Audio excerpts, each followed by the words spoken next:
warahmatullahi wabarakatuh. Perkenalkan, nama saya Risma Dewi Kerani dengan NIM C0D0240008, Prodi D3 Perpajakan, Fakultas Ekonomi dan Bisnis Universitas Jambi.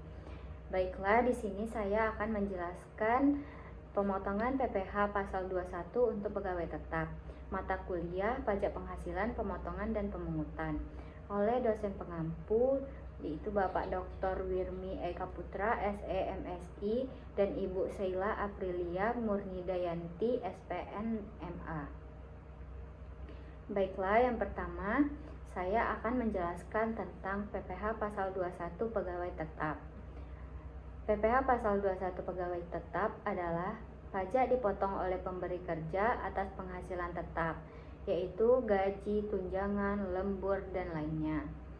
Perhitungan dari penghasilan bruto dikurangkan biaya jabatan, iuran pensiun, dan PTKP. Diatur oleh PMK nomor 168 tahun 2023 dengan tarif efektif rata-rata atau TER bulanan dan tarif progresif tahunan. Selanjutnya saya akan menjelaskan tentang mekanisme perhitungan dan pemotongan PPh pasal 21. Perhitungannya dengan cara hitung penghasilan bruto bulanan, gaji, tunjangan, lembur, dan sebagainya, lalu masukkan premi BPJS dan asuransi dari pemberi kerja. Selanjutnya kurangi dengan biaya jabatan, iuran pensiun, dan PTKP, lalu hitung PKP, penghasilan kena pajak, gunakan tarif TER bulanan, kecuali bulan terakhir gunakan tarif progresif. Selanjutnya, hitung pajak tahunan dan sesuaikan potongan di bulan terakhir. Di sini saya akan memberikan contoh perhitungan.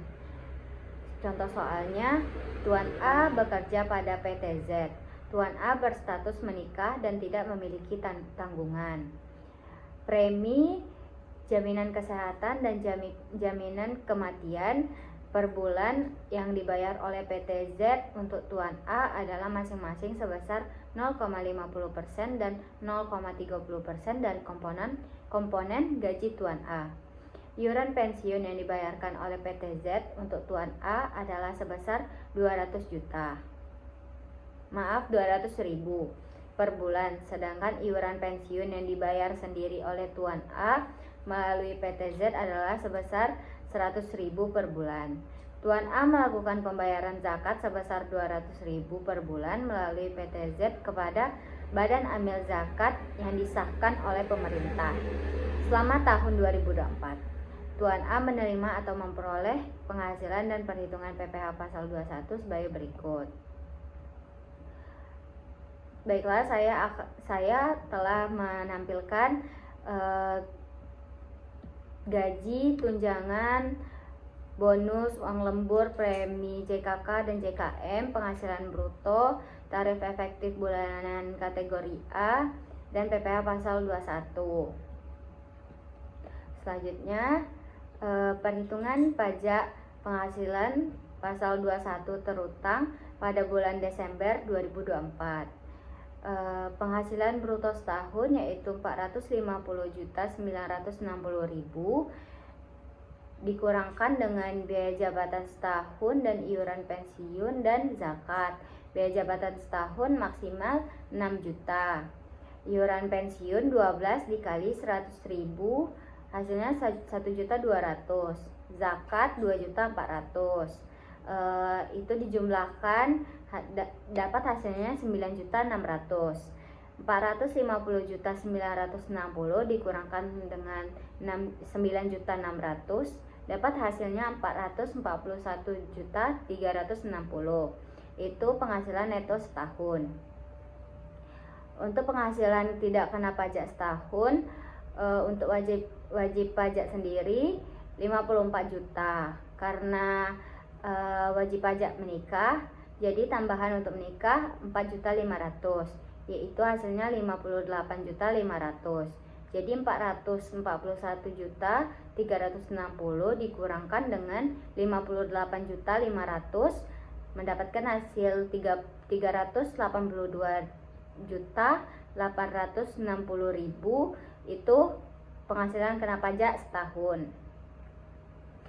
Pajak penghasilan pasal 21 terutang setahun, 5% dikali 60 juta dapat hasilnya 3 juta, 15%-nya dikali 190 juta dapat hasilnya 28.500.000, 25% dikali 132.860 dapatlah hasilnya 33.215. Pajak penghasilan pasal 21 yang telah dipotong sampai dengan bulan November yaitu 50.120. Jadi, pajak penghasilan pasal 21 yang harus dipotong pada bulan Desember yaitu 14.595.000. Selanjutnya, saya akan menjelaskan faktor subjektif dan objektif yang mempengaruhi pemotongan. Faktor subjektif yaitu status perkawinan dan tanggungan. Yang kedua, kepemilikan NPWP. Yang ketiga, status karyawan tetap atau tidak tetap. Untuk faktor objektifnya yaitu yang pertama besaran penghasilan bruto, yang kedua biaya jabatan dan iuran pensiun, yang ketiga tarif pajak berlapis, yang keempat PTKP, yang kelima penghasilan tambahan seperti bonus. Lalu dapat saya simpulkan, PPh pasal 21 bagi pegawai tetap dipotong oleh pemberi informasi kerja berdasarkan pendapatan bulanan dengan menggunakan tarif efektif rata-rata dan disesuaikan pada akhir tahun dengan tarif progresif.